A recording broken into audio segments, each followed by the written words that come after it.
Hi, in front of me is SONY Xperia 10 Mark II, and today I want to show you how you can easily turn on or off your notifications.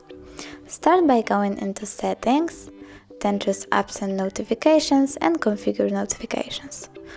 Over here, click on Notifications on lock screen and select one of the options: Show alerting and silent notifications, Show alerting notifications only, or Don't show notifications. I will go with Don't show notifications. Now click All from last 7 days, and over here, if you select Most frequent, you will see how many notifications you will get per day from this app. If you want to turn off notifications completely, just tap on the switcher next to an app. If you want to turn them back on, click on the switcher again. Thanks so much for watching. If you enjoyed this video, leave a thumbs up, comment and subscribe. Bye!